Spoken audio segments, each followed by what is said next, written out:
Another. There's so many volcanoes on this island. What do we do with it?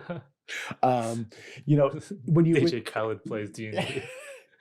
DM's D&D. Another. You want to combat? Oh, you killed that ancient dragon? Here's another. Mythic actions.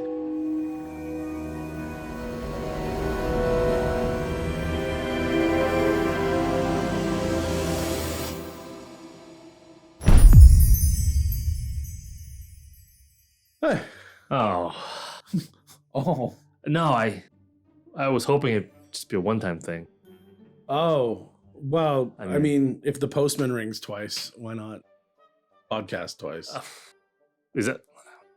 I guess this is a thing then, hey? It seems like it's going to be a thing. All right. Might as well settle in. All right. Well, here's the note, right? Again, attention, read out loud or be destroyed. Water bags. Oh. It's different. It's not inaccurate. Welcome to Caffeine and Cantrips, the show where we talk about D&D or else. Hello, Sean speaks. I'm Sean number 32, and Byron speaks. I'm Byron number 29. This week, these two barbarous elf skin nuthooks. Jeez. We'll be talking about how to get started as a DM. Yeah, looks good. All right, I guess we should... Hey, what is that? Is it a clock?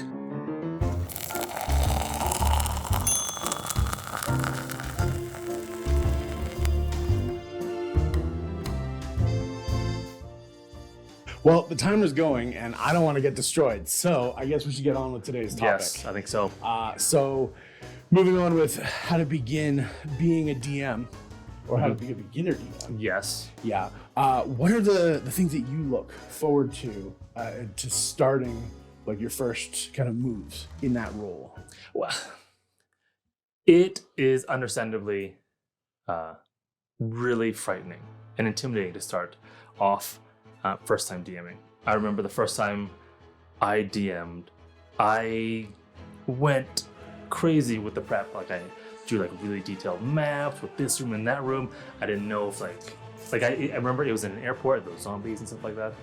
And I just did in so much detail every single room, exactly what you could do here and there, because I felt like I needed to be so prepared. And in the end, it took hours and hours and hours for like days almost to prepare for, like, it was a 2-hour session. It was just a one shot, I believe, or two shots. It was two episodes. It was 2 episodes. Yeah, but it took me. No, it wasn't even days. I think it So was like it's a week or 2 weeks to get ready for that. About 6 hours of play.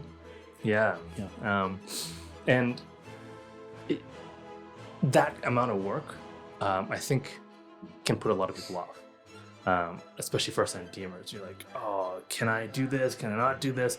And you get all that fear built up in you, at least for me. And then you're like, maybe I just shouldn't DM. I just stick to being a PC because it's so much easier, arguably. So the first thing that I would tell someone who is thinking about maybe trying out being a DM would be to just limit the scope of your first DM couple of sessions, right? And what does that mean, limiting the scope? I'm talking about maybe don't do an entire campaign. Just do like for me, I did like a 2-shot, just a short little adventure. It was one location in an airport, and that was it, right? I can't even imagine if I had multiple cities and locations and ruins and countries and politics. Like do my first DM project, do a whole homebrew world. It would be just too intimidating. I think I would. The chances of you being overwhelmed or just losing yourself and then just botching up the job would be, or not starting at all, even worse. It's just much higher. So I would just limit your scope. And if you do your one little adventure with your PCs and things work out great, you're like, wow, that was so much fun. You can always expand on that, right? Like, oh, it was just us going and fighting a bunch of alley thugs who stole someone's heirloom, right? We did that adventure. It was great. If you want more, then you can always easily expand on that. Well, see, that's a great idea. And what we kind of did is you corralled your idea, Yep. and then you built within it. Exactly. Another great way of doing that is instead going the opposite way, where you start with the nugget of where you really want to be. So whether that's, the watermill down beside the tiny town where your PCs are going to be getting started, Mhm. and then you just build the little area around that. And Right. you limit the scope going from small out instead of out in. Mm-hmm. It's a good way of doing that as well, because then you just get to focus on creating a really immersive beginning Right. for what's going to happen. Because what you don't want is, like you said, is to get overwhelmed with all the details and all the world and the economics and whatnot. And a great way to establish that scope and establish what it is that you're trying to do Mhm. or trying to have is to really rely on your session 0. Right, because Like we're talking about, we survived. Yeah, we made it through that one. So, it's a really good idea to go back to those kind of rubrics and say, Mhm. what are the core tenets of what we're building? Right. Let's put that in as that kind of juicy, meaty nugget, and then Mhm. build out from there. Right. Right, and we want a little bit of intrigue with a little bit of combat. Okay, great. There's goblins attacking the local farmers, right? We Right. need you to go and help them out. Right. And how about the goblins? Yeah, this is a twist. The farmers are pushed into the goblin lands. The goblins have. So maybe that's what you talked about as an anti-hero campaign, and that's why you're putting that Right. in. I sorry to interrupt No. you though. I would caution against having too complex of story ideas Yes. and plots and so forth, right? Especially for your first one. You already, as a DM, have so much stuff to keep track of. Mhm. I think that until you're more comfortable with keeping track of your encounters and CRs and all that kind of stuff, PCs and what PC knows what and what their different motivations are, to keep your overarching plots a little more simple, right? Like, oh crap, this guy's actually a turncoat, but he's actually not a turncoat because he's a double turncoat. He's working for the crown, and blah blah blah blah blah.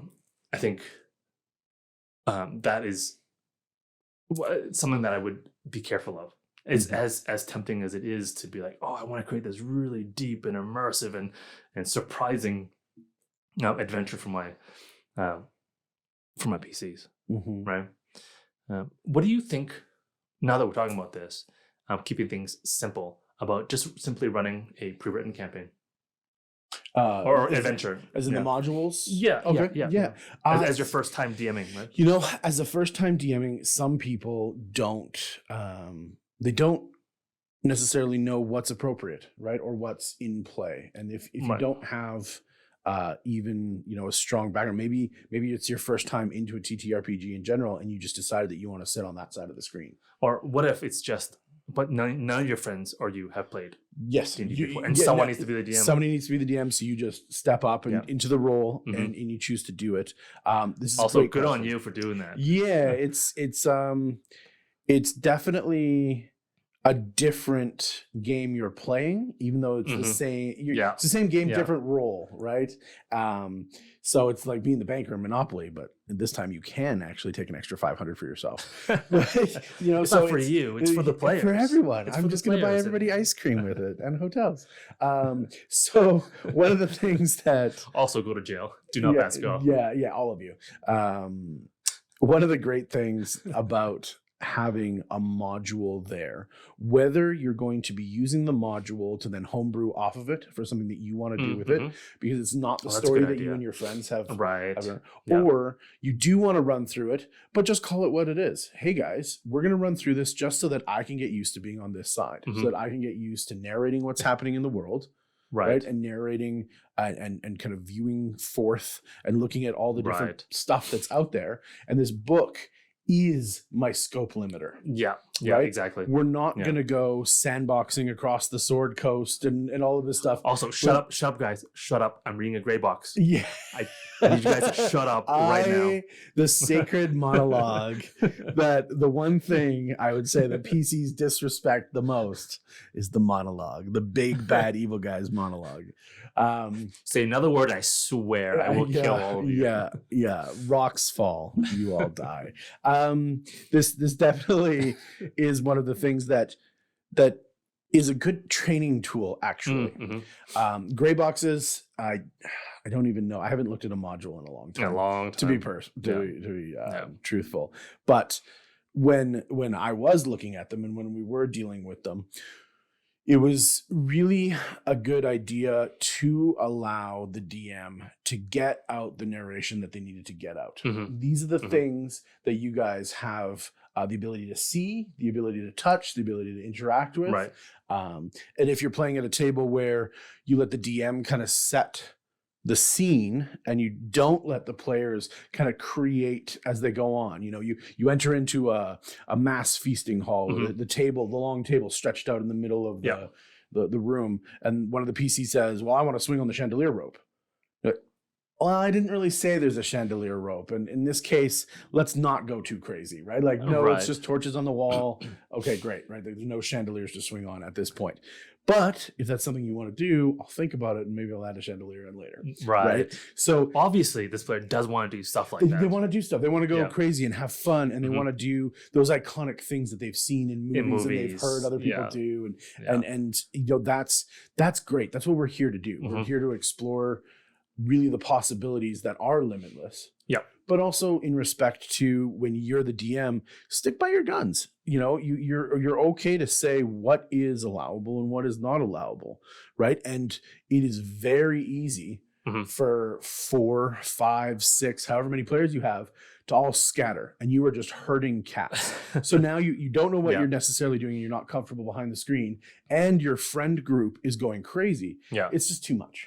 Yeah, I mean, even if you have to say, hey guys, we're all starting out. I need us to stay all together right now, right? Like maybe in your session 0 talking about that, or even like, I don't know how to handle this. Even if you have to say, let's put a rain check on that. It's not going to happen this time. We'll talk about it after or after sessions or whatever, and we'll deal with it at that time. Yeah. Right. Yeah. And absolutely doing checkpoints, right? Like, hey, you know what? I think I got a handle on this now. Yeah. Feel free to go a little more crazy. Yeah. Right. Like update each other, right? Yeah. Keep the lines of communication open. Because like we said, everybody could be new. A few people could be new, right? We got to make sure that everybody understands the rules of fair play and fair fun. Yeah. But going forth, a module is also a great way to show you how to divvy up your time. Right? How to divvy up how much exploration, how much role play conversation, how much combat. There should be a fair amount in most of them. Yep. And do your research beforehand if you want to grab a module, right? There are a lot of people that have played these, both new people and experts and everything in between. And they will tell you what is a good idea to play, because this is balanced. This is good. This is bad. This is whatever. Right. Yes. And the feedback online or at your local games, that'll really show you how to get in there and have an easy and good experience and a good story to follow. Yeah, absolutely. Interesting. And then the other side of that, once you expand into it, right, is getting into just pure homebrew. Yes. Well, homebrew is another can of beans, right? It definitely is for new people. And really that's because you don't have any idea of what the ropes are. And so you're just like the players who are having all the fun. They're kids in the candy store, and you get to go, oh, this is awesome and that's awesome and this is. But when you add a little bit over here, the boat becomes unstable. Yeah.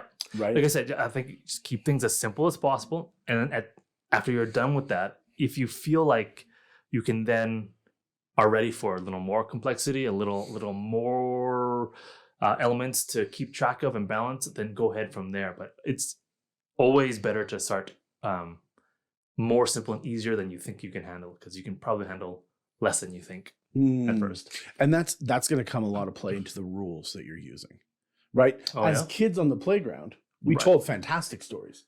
And we had fantastic adventures. Yeah. Right. But I got you. You're out. No, you didn't. There's no rules to dictate how that works. Yeah. So the being creative part of it is easy in a way when you don't have anything to kind of control or bind how you can do it. Well, I think it's funny, even with kids though, it's not that easy. Because there are rules, right? If I don't have enough fun, If you don't let me have enough fun, then I just won't play with you. Right. And vice versa, right? Absolutely. And kids learn that really early.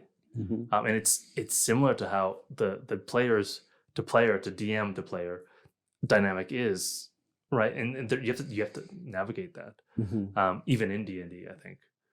So everyone can do whatever they want, but the consequences are some people just might not be having as much fun as they could and just don't want to play with you, right?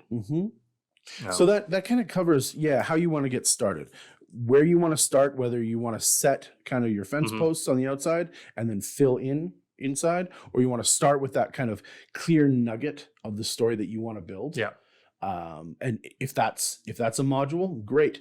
Read the entire module before you start playing, right. Or at least read the full section so that you know what's going on in that particular area. Right. So if your PCs, and they will, go left instead of right that you prepared, you know what's in the area of left. I want to go hunt green things in the forest. You want to what? An epic side adventure. Yes, good times. Yeah, which really leads to kind of how do you do prep? Right. Like, do you want to, like me, like I just prepped like crazy for my campaign. There was not that much room for improv on my side because I wasn't super confident that I could just make up stuff on the fly.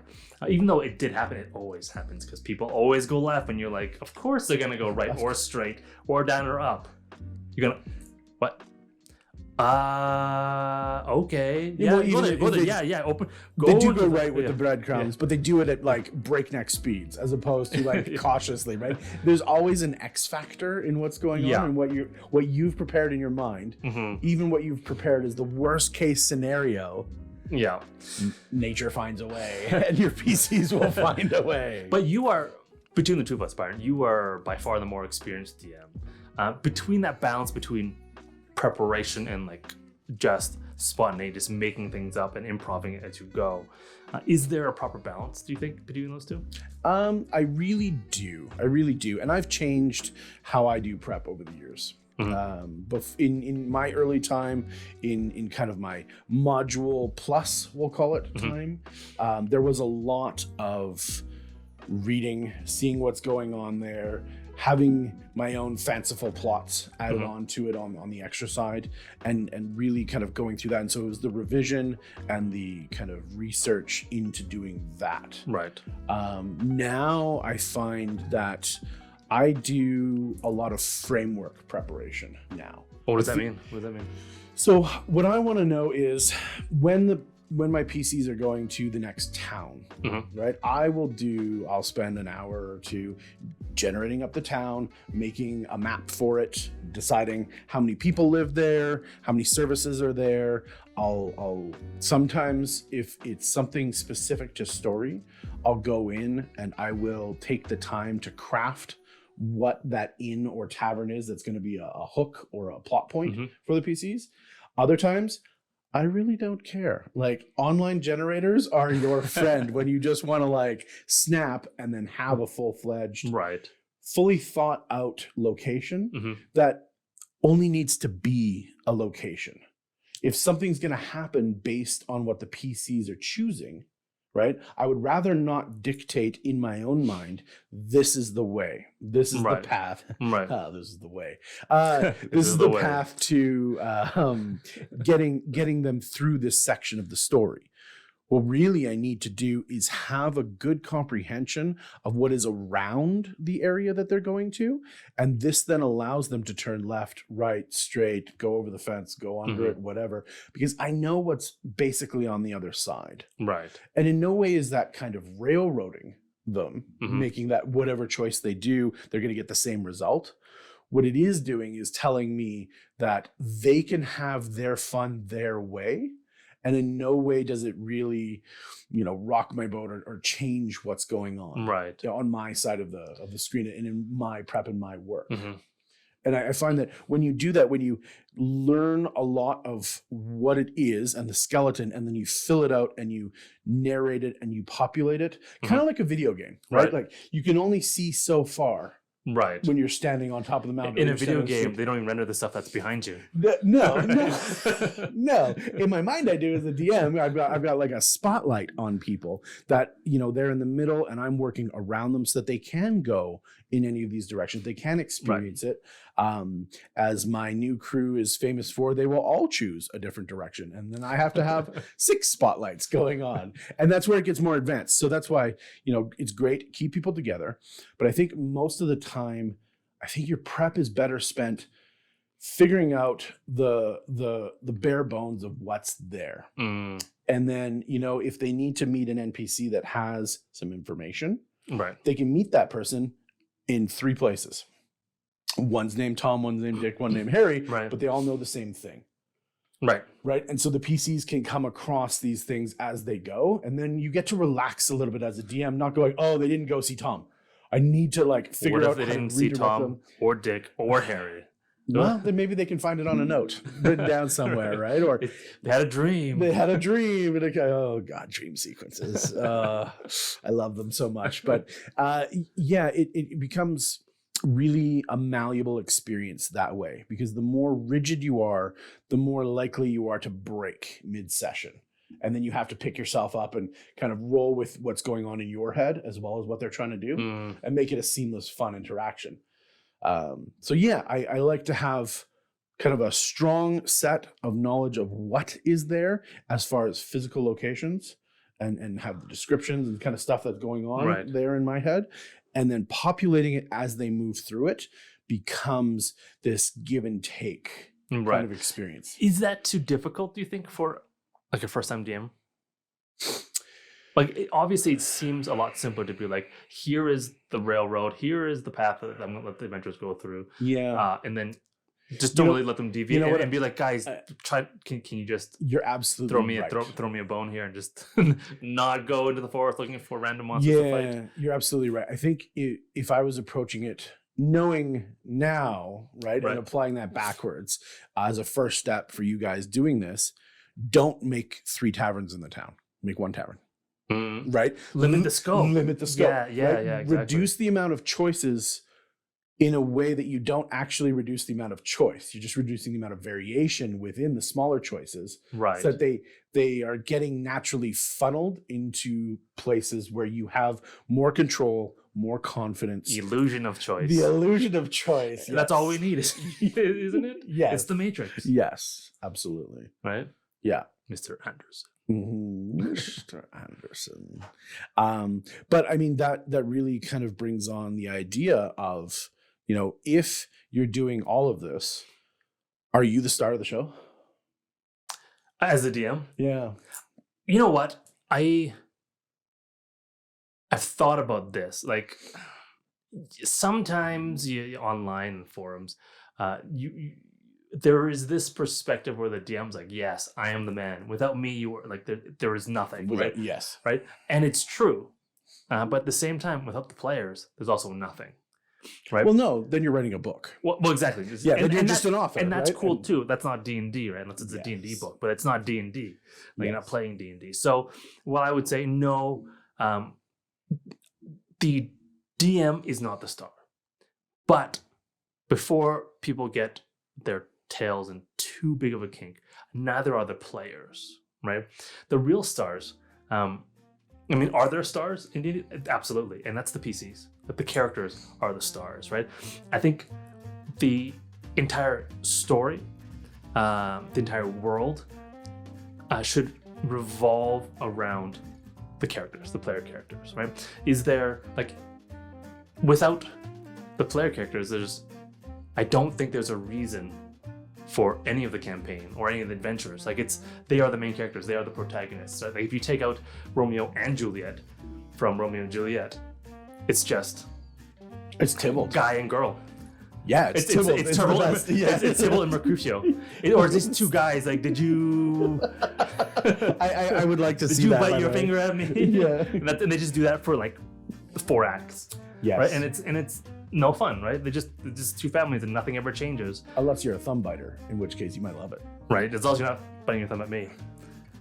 Sir. So yeah, the job of both the DMs and the PCs is to make sure that the characters, the player characters are the stars. Everything is highlighting the characters and the things they do and how they provide the meaning to the world around them, right? So in a lot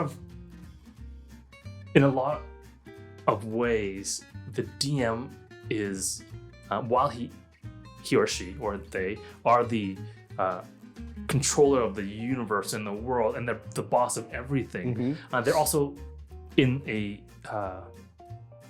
position of service to the characters. Interesting. Okay. Right? Everything they do should be for the characters. In the same way, I'm not really talking about PCs, the players, but everything the players are doing should be for the characters as well. And I think that's why, and we said before, and we didn't really define it, but the idea of the spotlight.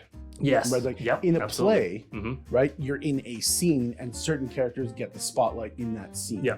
Whether they're a main character, a tertiary character, whatever's happening, they get the spotlight for the moment. Yeah. Right. And the spotlight follows that character in that scene. Yeah.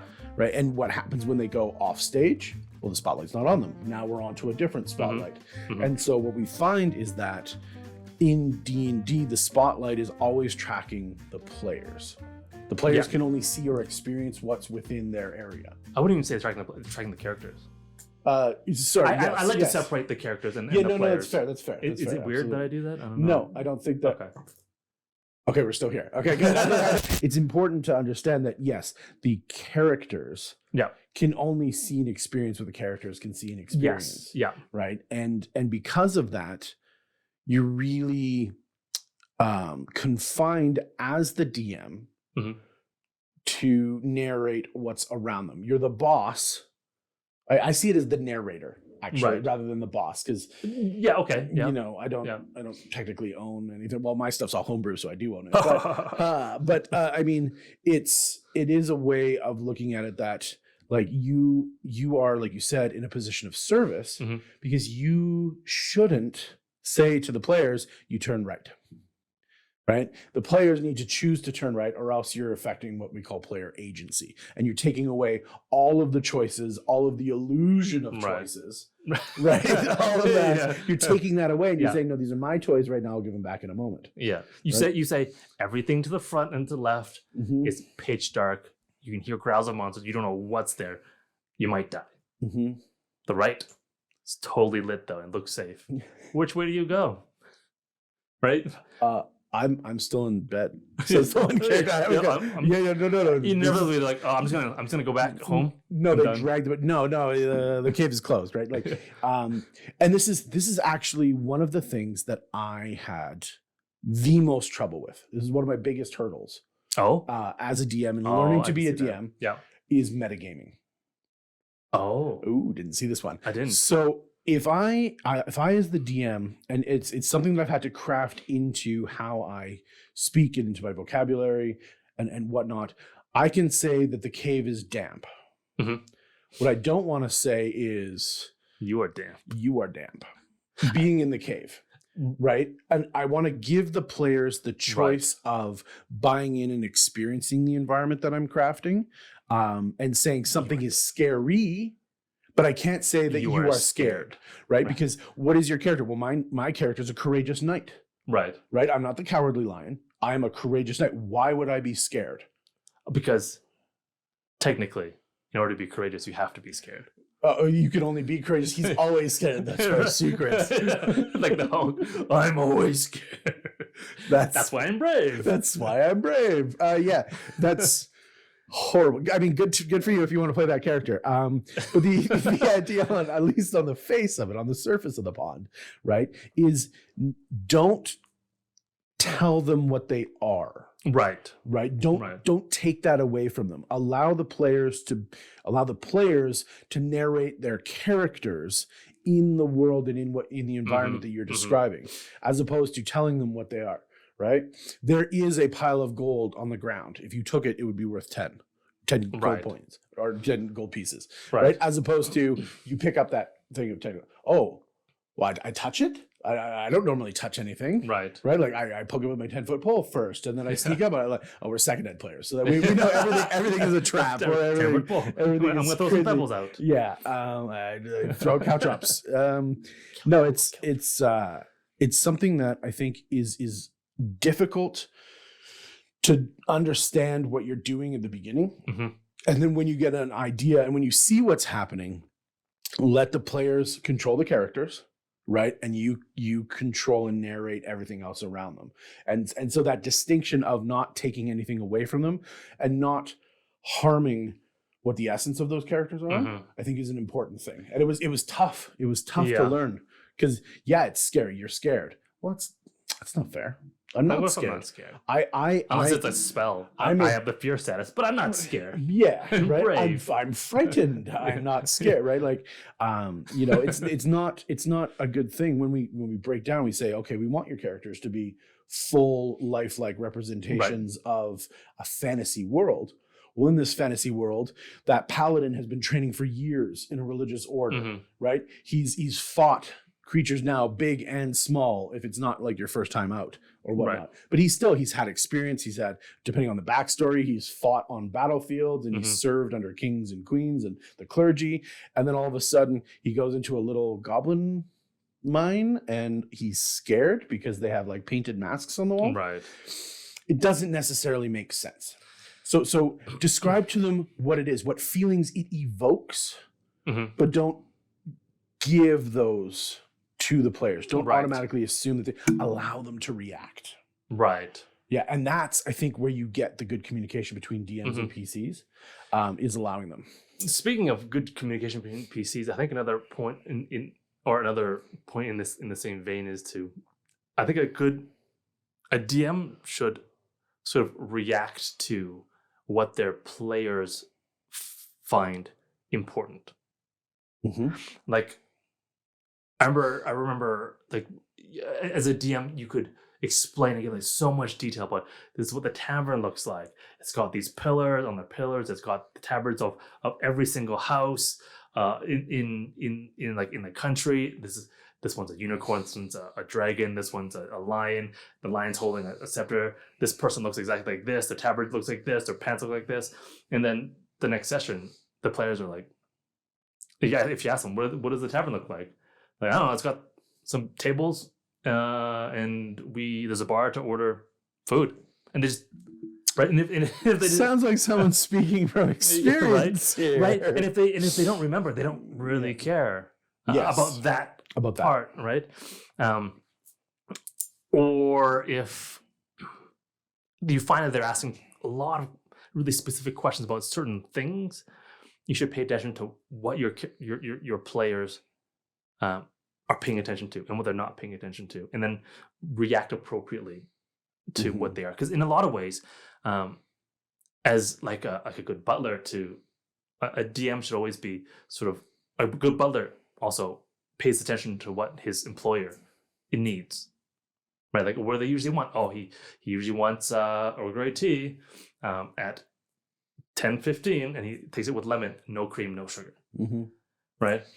But he has to pay attention, and he should have that prepared for them ahead of time. A good butler does, and in the same way, I think a DM should learn how to do that. Well, and hopefully, we did discuss a little bit of this in our previous. And that was totally you, the whole tavern thing. Yeah, no, absolutely. I have been a sneaky DM and have the players describe themselves, and then when one player is looking for another, asking the guard, say, "Well, what does that player look like?" And just the panic on the PC's face, which is not fair. It's not fair. I mean, you got to do it, make them do it a little bit too. You can have fun. But yeah, it's an interesting kind of area that you're delving into here, as far as how to get that feedback. Right. And once again, we did talk about this in surviving session 0, right? When you're getting feedback, talk to your players, right? What did you guys like? How'd you feel about that NPC? Right? Like, did you get any emotions from them? What was your reaction to that? Right? Ask them straight out. Because some people want more. Right. Some people want less. Some people don't care at all. Give me the name. What do they do? Okay, just let me fight. Yeah. Yeah. Do they have a sword and shield? Can I fight them? Are they wearing a helmet? Can I do a called shot?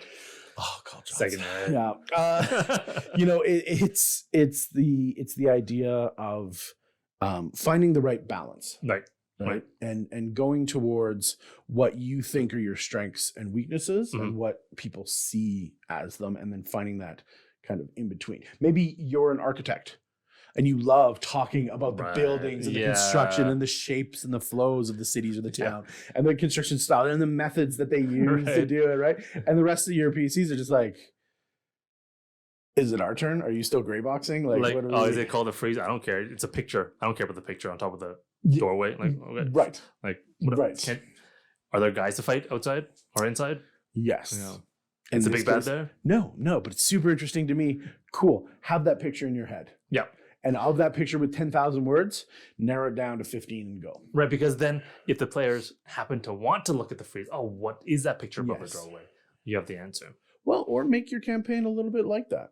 If you want to have a little bit of mystery and intrigue, maybe hide that in some of your architecture, if that's what you want to roll, if that's what you're interested in, right? And then have elements of that. Oh, we're chasing down a long lost empire. Yeah, right. Okay, well, now we know older buildings have this. And maybe they all had something in common. They all had like a repository for scrolls in the basement or whatever it is that you're trying to do.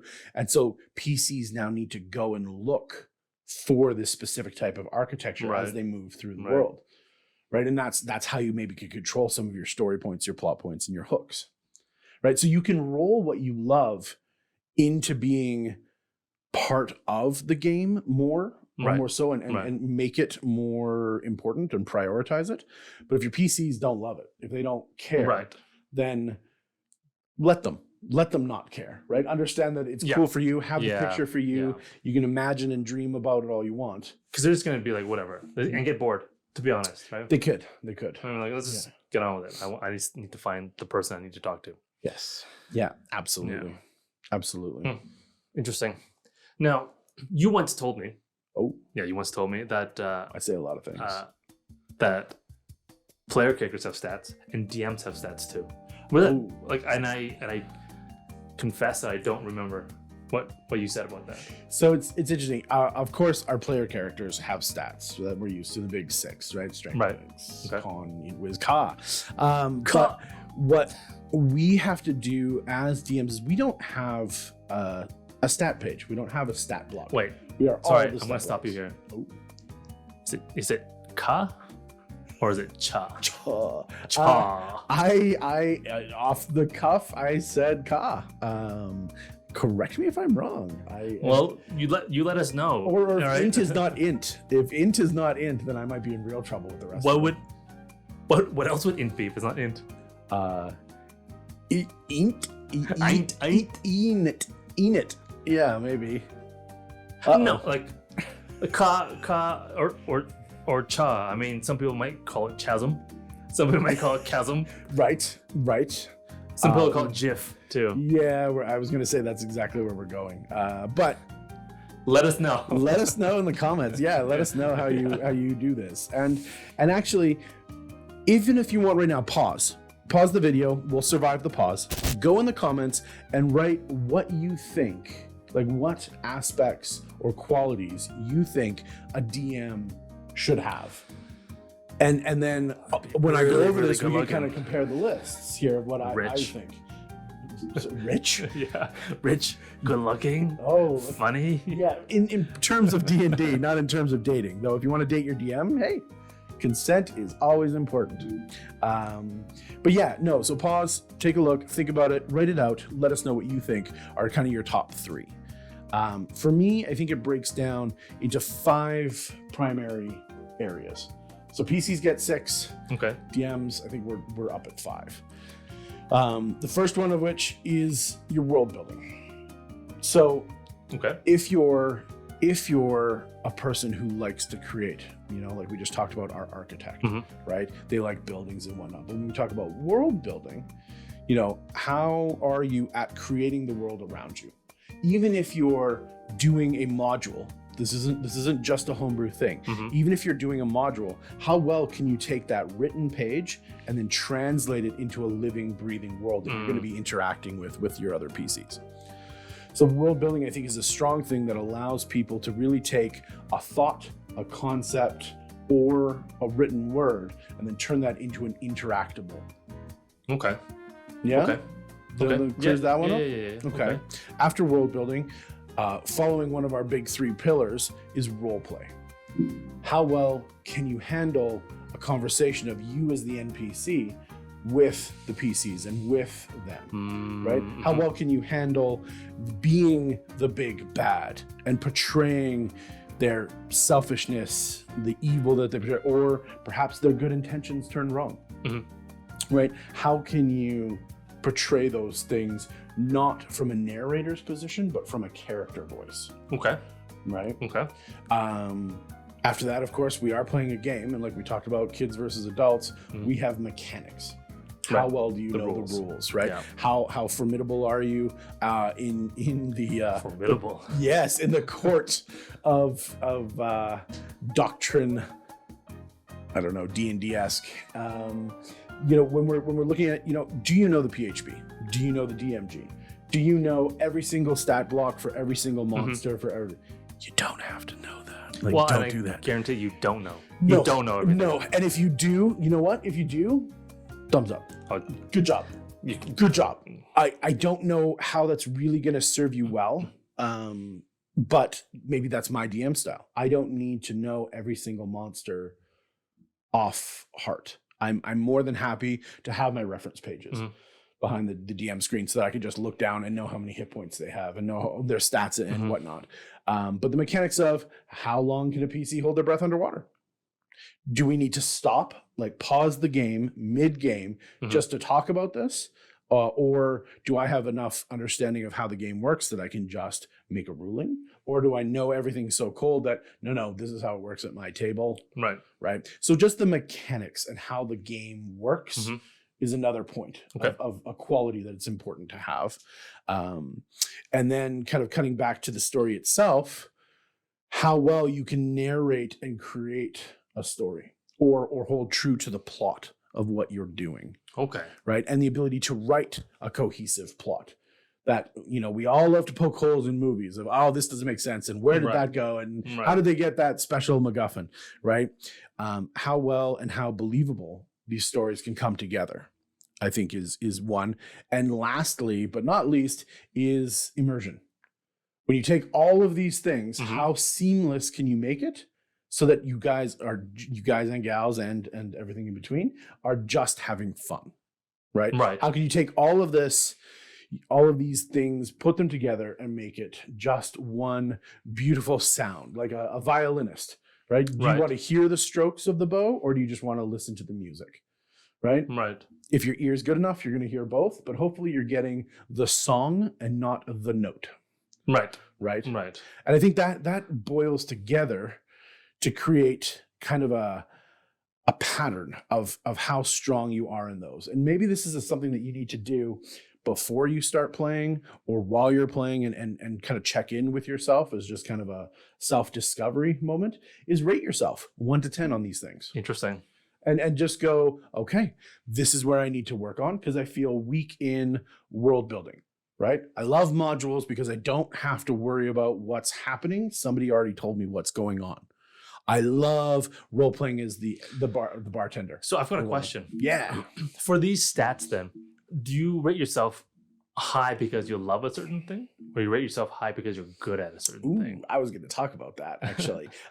Because I think that perhaps you can put stars next to some of them for being, this is what I like. Right. But also maybe take off the rosy glasses and say, yeah, I love interacting with other characters, but I'm not good at it.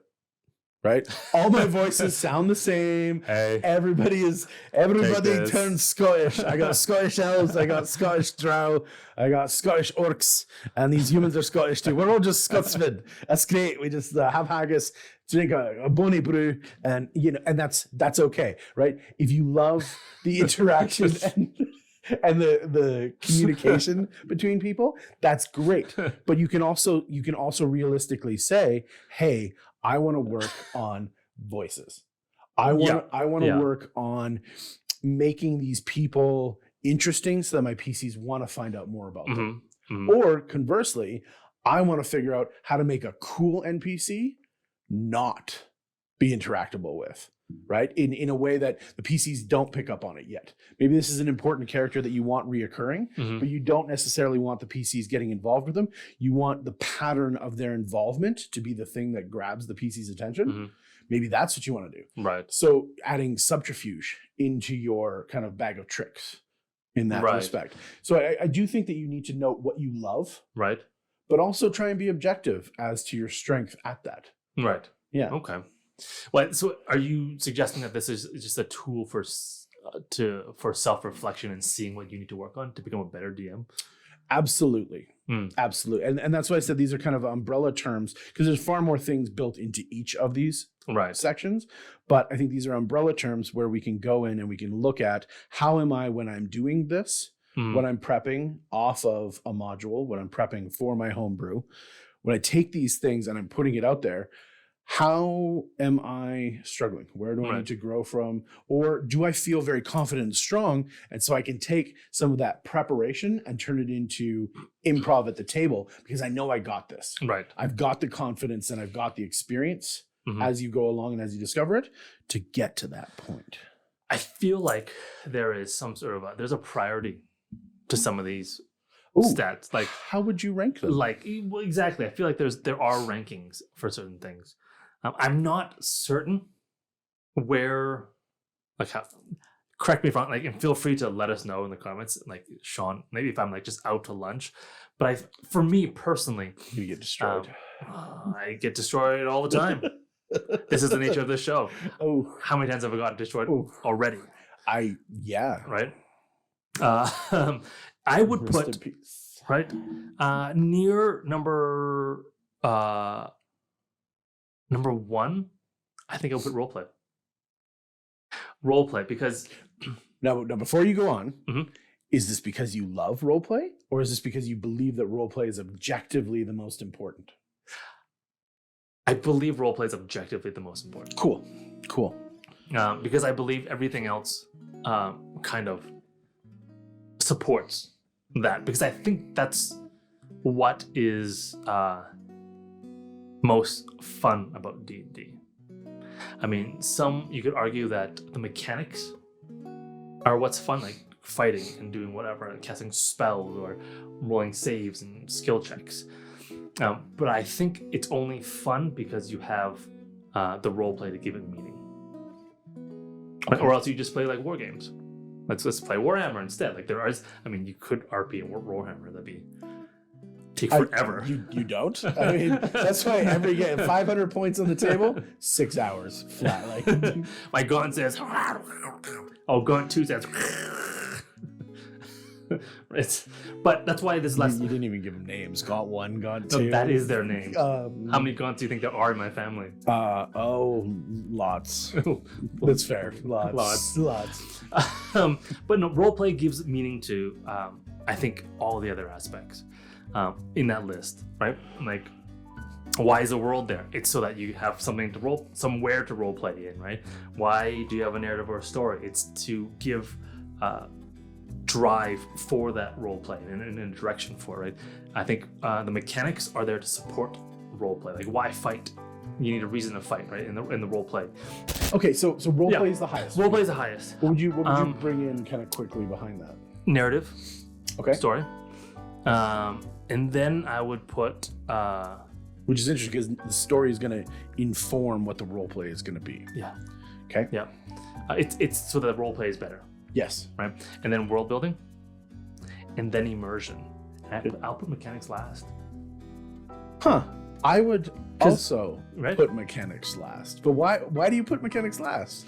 Because I think you can have fun playing D&D without any of the mechanics. To be honest, like it's just free form in a pure improv thing. It's not D&D anymore. But you know what I mean. But it's still fun, right? But if you take out anything except the mechanics, it feels really lacking. Like, oh, here's a narrative, but where are you? I don't know. It feels weird, right? Like the narrative is there is no narrative. There is no world, right? But if you it's role play, but there's no narrative. It's just people talking about nothing that no one cares about. I can see role play by itself. Like you said, it's one being a core value or the corest of the values. Yeah, I can see role play, right? But yeah, but it's everything. But if you take out mechanics, it could still be the same. Really fun, right? Could still be the same. Immersion, you don't necessarily need it, but that's why it's lower on the list. But mechanics, don't get me wrong, mechanics are still good. Mm-hmm. They're important. They do add a lot to what makes D&D fun. But I think I would just put it the least important. But they're all very important. So I just want to say that they're and let us know if you agree with that kind of ranking, right? Because in all, I think I do agree. In a way, I don't know if I would rank them the same though. Oh, it's interesting. I'm cogitating this right now. I think I would.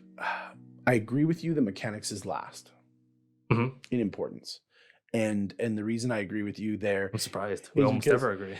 Well, I love the crunch. I love the stuff that is the me, I love optimize too. Creation. Oh, yes. I do love it, and we don't talk about it kind of here because it's really subjective, and there's lots of other people, right, that are talking about this stuff. So we'd rather talk about why is it important. Mm-hmm. But mechanics I would put last. As the DM, if you've got nobody else at your table, right, that knows the rules, then you kind of do need to be the arbiter of the rules and at least have a quick scan through the books and have an idea of what's going on, right? That it does kind of fall on you, or at least it falls on everybody to try and, a section, chapter 3 and I'll know chapter 4 and he knows chapter 5, right? Okay. But mechanics fall because you can have a player who also kind of volunteers to back you up. So if you've got an intermediate or an advanced player at your table who knows that you struggle because you've gone through and you've thought and you wrote it down, or whatever, you've gone through the exercise that we talked about of rating yourself on these things, and you say, oh, I'm only like a 3 or a 4 in mechanics, right? And you've got that other player, let them kind of co-GM a little bit, let them be your encyclopedia of knowledge, right, and utilize that strength that they have, right? That maybe you can uncover in your session 0 and in previous conversations. Let them be there and guide you so that you can go ahead and say, well, I think running makes you go really fast. So you're probably going to go like 5 times as fast. And they go, wait, actually, normally you can do that, but normally it's an action and then you can dash and then you can do that. And that's how mechanically it goes. But you are the DM. Rule it as you see fit. Yeah.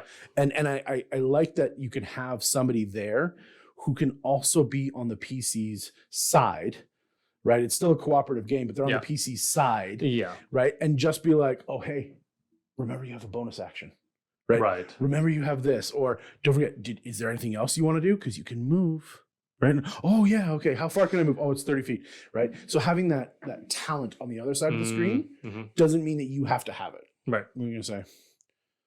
I was going to say, those kind of players, if This is a rules lawyer for good. Yes. Yeah. Well, it's great to have that kind of player that can help with you got a bonus action, just let you know.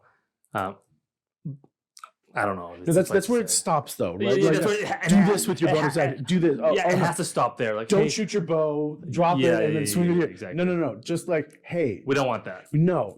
And that goes back to what we were talking about, is taking away player agency. Yeah. Players can take away other players' agency by doing that at the table. And as a DM, watch that, cut it out, right? Don't let that happen, because that's fun for that person, but ultimately it's kind of a form of bullying. Or at least it's infringing your will upon somebody else. I mean, it'd be different if they're like, I don't know, what should I do? Any suggestions? Yeah. That's different, right? Suggestions, great. And that's what you're doing. Yeah. Hey, don't forget you have a bonus action. Yeah. I suggest you use it, right? Versus do this, you have to have an optimized turn. You guys are all letting me down because you're not utilizing the most blah, blah, blah, right? Action economy, suckers. Come on. Yeah. It is the lifeblood. But, so having another person, I think, can fill in that role for you, or at least assist you in a way that, once again, you can feel confident running a session and not having memorized the DMG. Right. Dungeon Master's Guide. Sorry, just in case people don't know the acronyms, right? So I think, yes, as a DM, that is one area where you can absolutely let it fall by the wayside and build it up after you've built up the others. And we've seen lots of examples of people doing this. Even in actual plays and whatnot online, and you're watching, there are some DMs that will bend the rules and change them. What? So that bend the rules? You can get the most out of the experience. Who would do that? Everyone. Anyway, so going back to it really quickly, I think for me, world building is going to be the most important. Oh, interesting. Story falls in behind it. And I believe, because for those two things, I need to have a playground for you guys to play in, and I need to have something compelling to keep you there.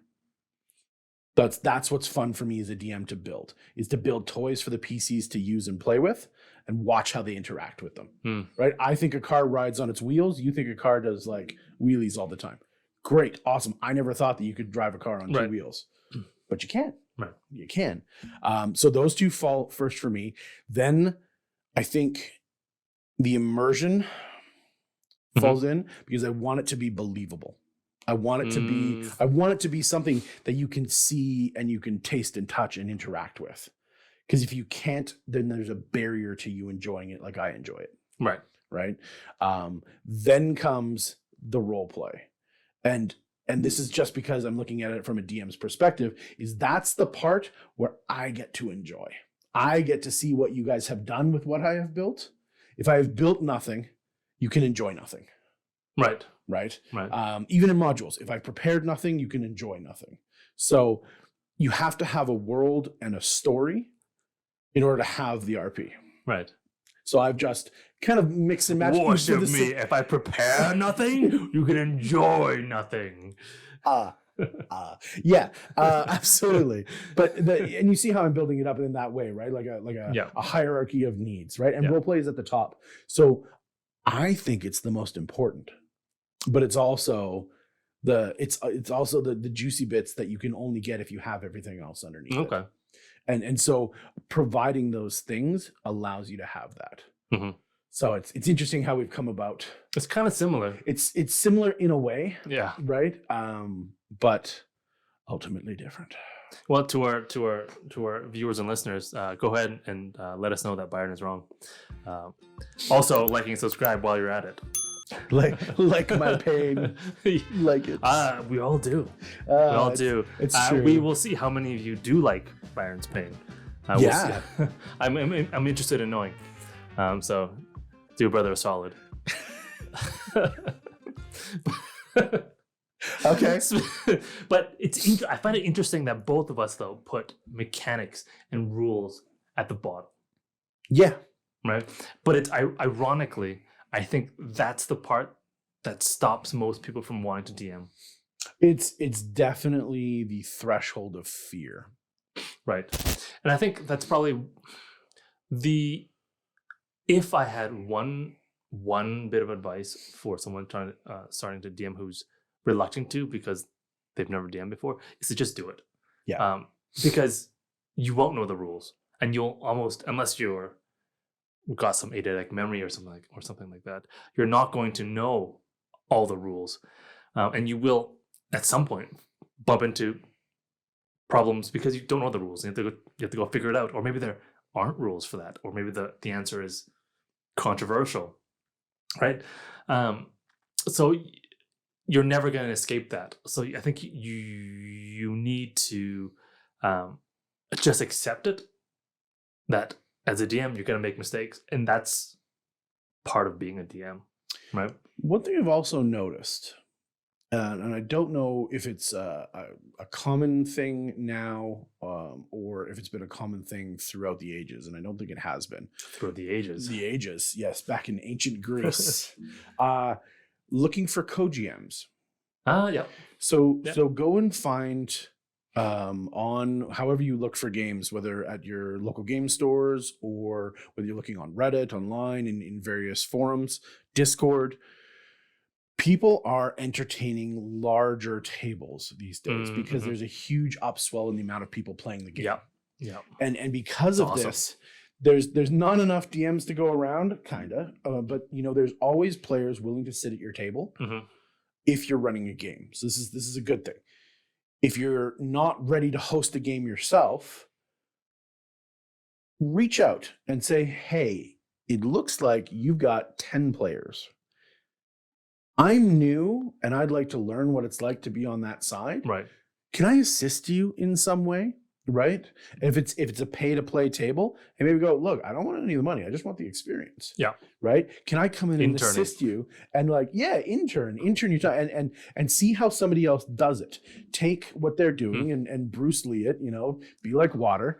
Oh, and take Bruce Lee. I was like, and steal all their stuff, ninja their stuff. No. Bruce Lee wasn't Japanese. Well, he did. He practiced many martial arts. Okay. Yeah. Did he not go? Not ninjutsu. No. We're gonna get destroyed for this. Well, yeah, probably. But the idea still holds true when you go, okay, I'm gonna go and work with somebody, right? Not or under or whatever. You're gonna go and work with them. Right. And they should take you under the wing if they have the bandwidth to do so. Right. If it's a DM who is boldly stepping up to a 10-player game. Oh, he's or she is. They either know what they're doing or they don't. Or they're just a fool. And not scared about they will then welcome the help. Right. Right. Yeah. Oh, if they don't know what they're doing, or if they do know what they're doing, maybe like, hey, okay, great. I'm going to balance this. Let me know if you think that's right. Right. And, look at what we've done and look at what I've done. And, hey, what I want you to do is I'm going to give you the next tavern. Here's what's in it. Here are some key individuals that I've put in there. Right. These are the things that they know. Of course, this puts a little bit more burden on your primary GM to create some stuff, but I would do it. I would do it for sure. If somebody was like, hey, can you help me out? Okay, great. Yeah, you're going to run this little bit for me.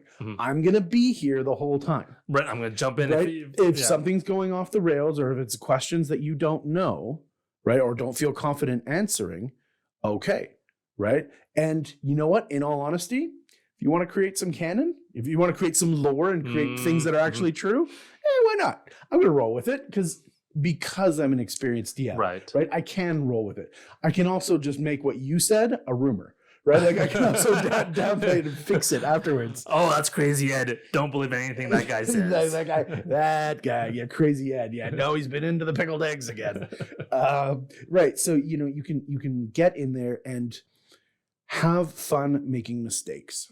Yeah. Right. Yeah. Have fun. Just doing it. Make the craziest NPC that you can think of. And lean into it and go with it and know that in 20 minutes, that NPC may never be interacted with again. But you went to the boundaries of what you could do and then you pushed on them a little bit to try and expand what you can do. But no, go seek a co-GM. Go try and be somebody. And it's so easy now because there's so many games. Yeah. And there's lots of multi-GM projects out there that I've also noticed now. So people are trying to build the biggest games ever held, and they're trying to do it multi-parties that go back and forth. Multi-parties existing in the same world, existing at the same time, and you've got 10 GMs doing it and whatnot. It's crazy. Go help. Go ask the primary guys, hey, can I just help with the prep and the world building and the this and the that, and how do you control this and what's going on here? Ask them questions because people like that are already assuming that it's a group project. So what's one more person to help them do it, even if it involves bringing you up to speed? Right. Well, you know what? And most people are more than happy. Like, you have another GM, like, yes, come into the fold, right? Or like, yes, one of us, right? It's great. It's like anyone who's like, if they ask you, I've never played I've never played Dungeons and Dragons. I'd like to learn. Most people will be like, that's freaking awesome. Let me show you how awesome D&D is, right?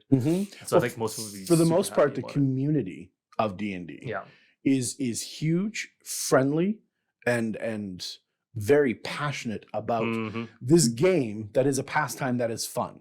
And most people want to share their fun. because right? it's so much fun.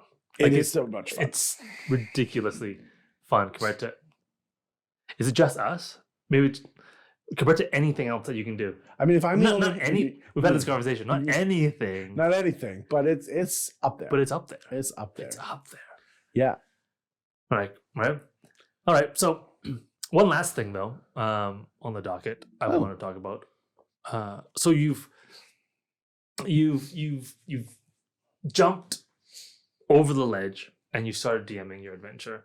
How do you handle it? What do you do? Should I be scared of killing my PCs? Oh, the potential worst case scenario, right? Or like what if they just, oops, you died? Like, is there a way I should be thinking about this? Is there like a best way to handle it? Oof. It's death. It happens. The final frontier. Right. Yeah, no, it's okay. Hot. So this is a really interesting kind of topic. Yep. And we're talking about character death, not player death, because we're differentiating the two. Please. Yes. Okay, good. Yeah, killing your players, no bueno. No bueno. Character death. I'm gonna say it, and this is kind of a hot take, potentially. It's not your fault. It's not your fault. It's not your fault. Now, it's not your fault. Unpack this a little bit, right? It's not your fault. It's not your fault. Just keep repeating that quietly so they remember. No. Most of the time, there are a grouping of decisions that lead to a character's death, right? As a DM, as a new DM, as an advanced DM, there are things that you should put in the way of death. And what I mean to say is the PCs are approaching a trap, right? Give them the description in the hallway. Give them the moment to kind of like think and consider it. Let them know that they're in a dangerous area, right? They've experienced other traps before. And we can talk about escalation. I think we should talk about escalation at a later time. Okay. Of how to teach your players how to learn what type of world they're in. Right. But let's say you've done some things. You've done some you've done some easy things that aren't very damaging, right? Some pitfall traps, some fake floors, some rocks that fall, so that they know that the area is trapped. They know that the area is dangerous. Okay, cool. And now you've gotten to a point where it's happening again. And you're not just necessarily reusing what you've done before, but now you're escalating it, right? Okay. So if the PCs are just going to continue to let the barbarian rage so they get half damage against all the arrow traps and stuff, and they're just going to run through the entire dungeon, well, okay, that's one of the ways that they can do it, but it's not a great way. And so when we get to the point where we've escalated damage because we're trying to reduce the PC's resources as they get towards the final encounter of the dungeon, or it's a heist and this is one of the things protecting the final idol or whatnot, the traps are getting more deadly as you get closer to the MacGuffin or to the endpoint. And you've taught them that there are traps that are draining their resources. And if the PCs continue to boldly go forth, right? And know that their resources are dwindling, and know that their errors are costing them more than they can handle. Right. Is that your fault? And I don't think it is. Okay. Right? I think the PCs have chosen in their risk mitigation algorithm to continue forth, to push the boundaries, to be epic and awesome. And sometimes epic and awesome is not enough, right? Superman can bleed. Right. And so in that kind of a scenario, 100%, I think it's the PC's problem. If we're going into like a combat thing, I don't know if you want to like jump in on there before we jump to combat here quick. Sure. I mean, while I do agree with you that it's on the PCs, if they're like just ignoring all the traps and just ignoring all the signs, right? And just I shoved my arm into that dark hole, even though last time, or even though it says blood sacrifice required across the top. Yeah, I'm just gonna stick my hand in there. And what our NPC guy did that last time. Yeah, and he got his arm cut off. right? Yes. Oh, you had an elf that did that. His hand. Yeah. Right. Hand. Okay, good. Yeah. I was like, oh, this sounds familiar. But there was no indication. I didn't know. And in that case, there was no, and that was a module. That was a module. That was a module. That was old school second ed. Fair. But just like, oh, I stick my hand in there. You have no hand. Oh, well, I guess I strap my short sword to my stump, and we're going on, right? Oh, good times. R.I.P. that guy. Yeah, he's so dead. So while it is the I guess the fault of the players, I would still be careful about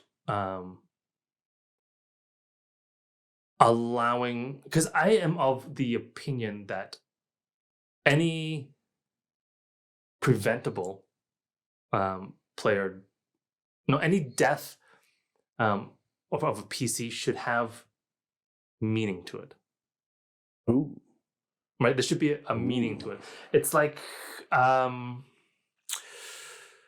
because, like we said, the characters are the PCs, I guess, are the stars of the entire world, of the entire universe, right? Ooh, maybe not. Well, the spotlight follows them, but your big bad guy could be the star of the universe.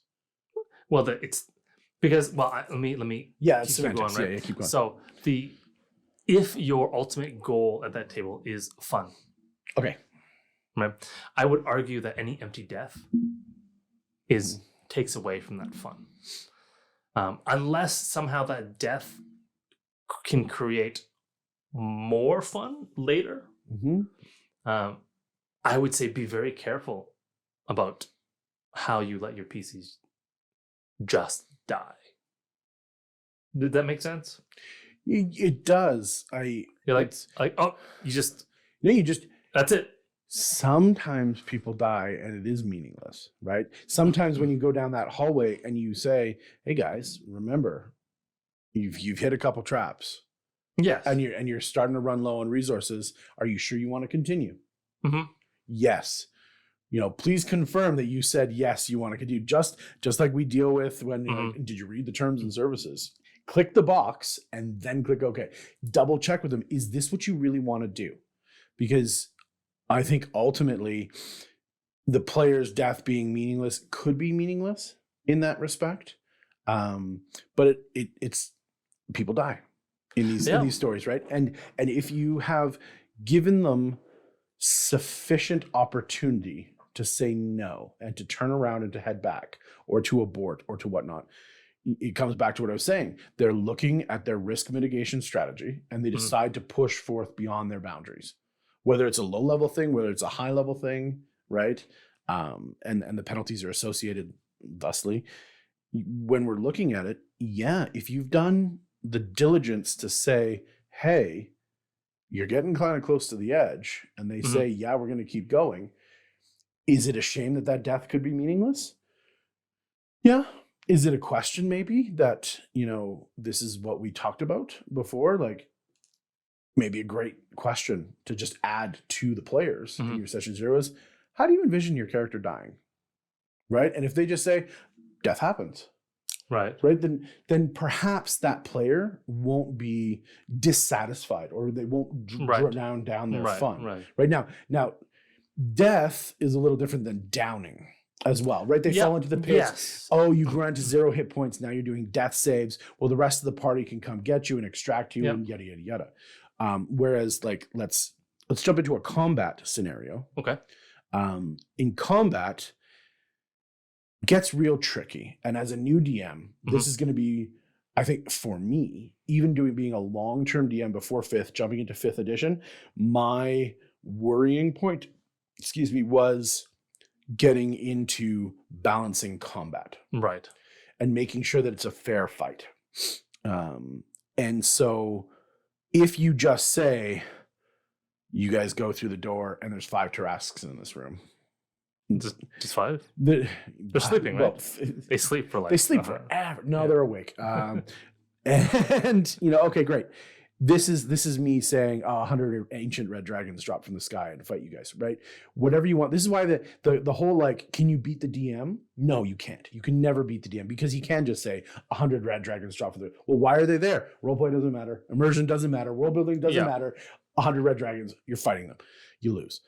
I mean, you shouldn't be fighting the DM. You shouldn't be fighting. It shouldn't be a conflict of the DM versus the players, correct. Right? Yeah. It's the world with the PCs, and the PCs create their own friction, their own tension, and the story creates the plot, and blah blah blah. Yeah, but let's say you've overbalanced the encounter, right, and you've made a mistake. Right. This is where I feel that the DM can err. Right. You created an unbalanced fight. Right. It's time to dig into the toolbox, and it's time to start asking, will my monsters take prisoners? Mm-hmm. If the answer was maybe, it's now yes. Right. I don't want to just slaughter the party unless it's the last fight, in which it's going to be a caveat that I'm going to come to in a minute. Interesting. But because the last fight is completely different in my opinion. But as you're going through the story, because you don't want a meaningless death, because you don't just want your players rotating through characters all the time, right? Maybe you do. Does that happen? Maybe people want grind. There are grinders out there. There are old school, and they call them specifically old school grinder dungeons. It's not like I made like 4 characters for A Night Below. Yeah. So it hurts so sweetly. And we never even finished. No. But shout out to Night Below. That's right. That's on my bucket list. Jeez. I got to get that one finished. Right. In 2nd edition rules. We're going back. We're doing it. Man. Yeah, not going to bring it up to 5th. I don't want no death saves. You can have death score and that's it. But getting off topic, the idea of death in the combat is I think only really the one point where a DM is responsible for the player's death. Mm-hmm. And because the DM has a lot of tools that they can use because they're in control of the world and because they're narrating, right? They have to go into plan B emergency mode at some points and just say, okay, I got to fix this, right? On the other side of it, if you plan a combat and the dice decide that the PCs are just going to get their butts handed to them, they get their butts handed to them. I don't think you want to do a blowout style like Harlem Globetrotters, right? If you're ahead, maybe pulling the gas a little bit, maybe reduce some of your crits to regular hits, to keep it fair. And you can do that, and you cannot do that. You can just let the dice lie, right? Not lay, sorry. Same thing, different liar. So you could get into it and just say, nope, the dice said he crits you, and now you're down. Right. And while you're down, these are ghouls, so they do attack downed PCs. Right, they're hungry and they just want the flesh, and that's another crit. So that's 2 more, and you death. Okay, you're up. It's not really your fault. Right. It's not your. I don't think that's your fault. That your dice are hot, their dice are not. Right. I also think that you can be a little bit more lenient because in 5th especially, if we're talking about it, there is this wonderful death saving pillow that people can land on. That's nice. And it's comfortable. It's safe. Wow. It feels so good. It ultimately comes down to a great buffer for you not to kill PCs and for you to switch in your brain to becoming tactically lenient. Right. And allowing the PCs to get away with a little bit extra. You do the whole mom on adrenaline lifts car off of kid, right? Supernatural abilities happen and yada, yada, yada. And she saves child. Maybe rule of cool, let that slide in. Maybe let people get an extra 5 feet in their movement because they're rushing towards a downed fellow and they're trying to save somebody that they care about, love, have adventured with, hate desperately. But they're not gonna let an orc take out their nemesis. Right? They have to beat them in the Colosseum, right? That's their storyline. Wake up! And he just starts punching them in the chest, and somehow they cough and they wake up. Well, this is something that we could talk about, like using DM inspiration stuff. Right? Yeah, I'm going to use my inspiration. Can I do this? Can I restore them to 1 hit point? Can I stabilize them? Right? Lots of things that we could talk about. But it's time for you to switch your mindset as a DM, or it's time for you to hit the gas. And this is going to bring me to my high level stuff. Okay. if you're, because not a lot of people play high level games, and if this is the fight, this is the big bad guy, you've defeated his lieutenants and you've thwarted his, and he is out for blood and vengeance at this point. Okay. Right. I think you should see the PCs as nails, and you are the hammer at that point. And death at the end, I don't think is meaningless. Okay. You've come to the ultimate climactic battle of the campaign, right? Death is no longer meaningless because you've accomplished so many things to get there, right? It's now time for the PCs to find a way to heroically expire or succeed. Oh, so TPK is okay right at the end too. Yeah. Sometimes you don't win. Sometimes you don't win. Sometimes, despite your best efforts, you weren't prepared. Would you be scared that the players would be like, "Yeah, I don't want to." They just be mad and just not want to play with you again? Do you think that might happen? No. Yes, but I wouldn't be scared of it. Okay. I wouldn't be scared of it. If you are scared of something like that happening, sit down with your players. 4 or 5 episodes before you've kind of plotted in the final climax as they're preparing for it. They know what they're getting into. They know what's coming. And sit down and say, hey, guys, hypothetically, what happens? Yeah, just want to cover this. What happens if you guys fail? Is that okay? And is it okay for a TPK? Because if it's okay to fail, but it's not okay to TPK, okay. Sure. But really, like, this is when the stakes are the highest. Right. And this is when you're beyond your risk mitigation strategies, right? You're doing what you can to mitigate what's going to happen. But when you're fighting the ancient, or I'm just going to pick on dragons, right? Because we already made 100 of them fall from the sky. So you're fighting the ancient red dragon. Another one. Or the great worm red dragon in his volcano lair. Yada, yada, yada. Another one. Another. There's so many volcanoes on this island. What do we do with it? When you AJ Khaled plays D&D. DM's D&D. Another. You want to combat? Oh, you killed that ancient dragon? Here's another. Mythic actions. So when we get to those points, I don't think you're a beginner DM at this point. And if you are a beginner DM, don't start at level 20. Do not start at high levels. Yeah. Don't do it. You're just going to cause yourself a headache, because at high levels, it is all mechanics.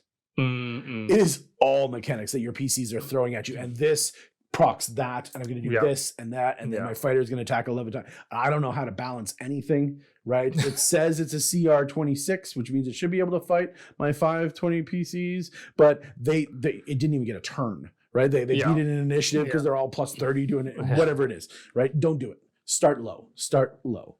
But death for PCs, absolutely. And if it has meaning, it's better. If it doesn't have meaning, maybe it's sad, but it's still a learning experience. It's still something that all the other surviving PCs can carry forward, and hopefully, they can do it in memoriam of that other person, right? Or they pour one out for the homies type thing when they get for the homies, right? Don't be afraid of death, because death is rewindable, specifically in 5th edition, and arguably too easy. For a measly 300 gold, you can get your friends back.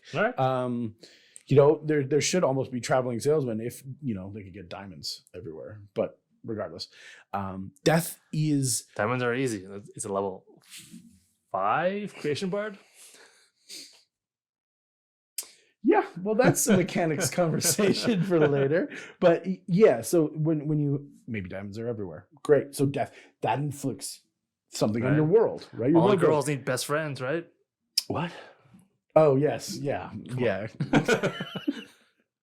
D&D references, Princess Bride references, Madonna references.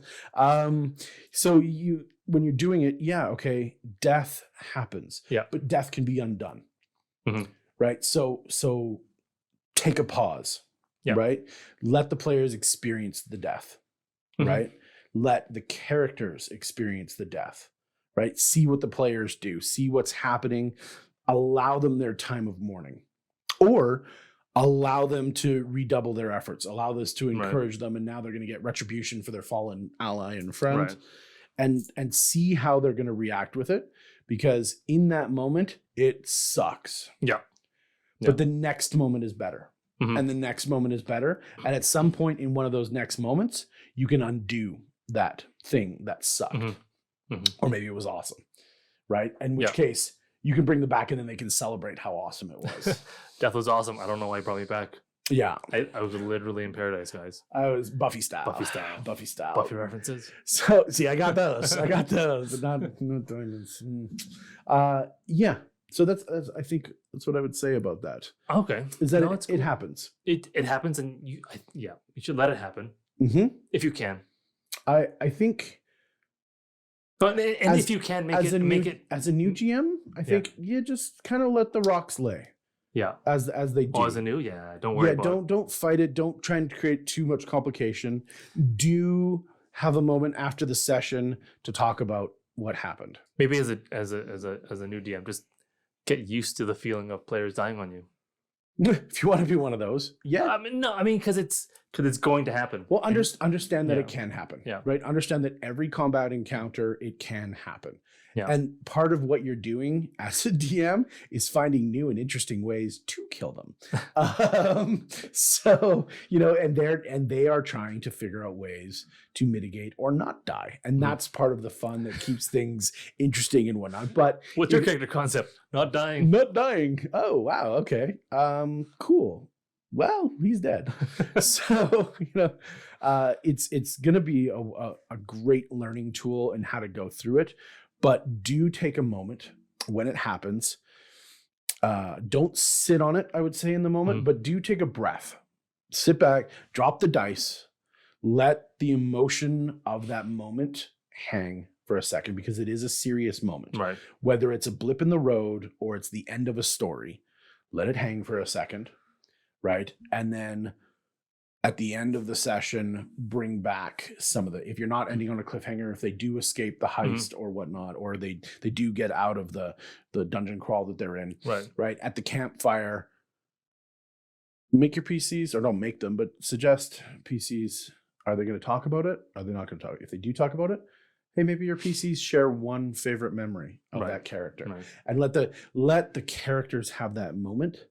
Let the players work their way emotionally, mentally, like intellectually through that moment. And you give them the spotlight and sit back for a minute yourself. Right. And do whatever revision and do whatever internal analysis you need to do. Or scheming, right? Like, oh, they died, but I'm going to bring them back. They're not gone forever. Right. Or maybe that player needs to go on vacation for 2 months and they're not going to be there for the next kind of set. So instead of kidnapping, we killed them and the body got taken away. But we know that the plan is that they're going to come back. We're going to reintroduce that character when they come back off vacation, yada, yada, whatever it is. Just like me, right? In our campaign. Yeah. I'll come back. Yeah. And so there's, like I said before, when you get to that pillow area, right, when you get close to death saves, if you want, track your players' hit points. I don't think you should track your players' hit points to figure out how hard you're going to get them, but do definitely be aware of that pillow. Yeah. And then get ready to make something up or have that toolbox ready to start working on what happens next. Right. Yeah. Right. Yeah. That was meaty talk about PC death. It happens in an instant and it lasts for a lifetime. For a lifetime. For a death time? Because you're dead. Oh. Yeah. Anyways. No, it's great. So I don't know how useful those points were for that we talked about for a new DM, but I think a lot of things that we talk about, at least you should think about when you start to go into DM for either for your first time or you've already done a couple and you're not feeling so hot about it or you're not feeling confident about it. I just to go over those points again. What do we talk about? It was limit your scope. Was the first one. Have a proper balance between prep and improv. Right. If you need to, just prep. Don't do any improv as a new person. If you need to, don't have to, or try and keep your improv as controlled as possible. Right. Right. Again, control the scope. Remember that you aren't the star of the show. You're sort of co-stars with, the characters are the stars, and you're sort of co-hosts with the other players. Yeah. Right? And then next we talked about you as a DM and what your stats are, right? And how to kind of do a little bit of a self-analysis and find out your own weaknesses and areas of strength, so you can play into those roles and lean on the other people on the table to kind of help you out with some of that. And of course we moved on to our weaknesses and how to mitigate that, right? Really mechanics, should you be scared of it, and how to get around some of those barriers that are really impeding you from having fun. And last but not least, we terminated our conversation in death, and how to handle it and what it should be and what it should look like. And most importantly, how to feel your way out of that dark, scary. Woo. Yeah. I think that brings us to the end of this episode. Oh, the light's blinking. We made it. Or did we? We gotta see the sign off here, but this us made it. Yes. To the end. So thank you very much for joining us for today, listening to us talk. Hopefully we didn't die too many times throughout this talk. And I don't know, also always don't forget to like if you think that Byron is wrong. And either way, subscribe, because that'd be great. Yeah, then you could just see me be wrong more. And that's fun for everyone. Oh, I love it. But as always, I was Byron.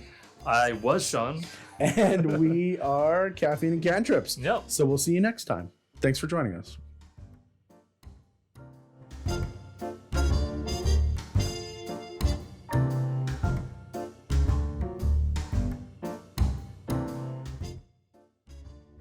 You know, it's actually kind of nice that we just kind of get brought in, and then as soon as we're done, we're out of here, right? Like, there's no dilly-dally. At least, you know, it's mildly inconsiderate that they just teleport us whenever they're ready. But right. I mean, at least, you know, you get it done, and then off you go. I just wish they would, you know, fill out the place a little more. It's just so empty. So bare. Hey, what's this? What? Oh, where'd this come from?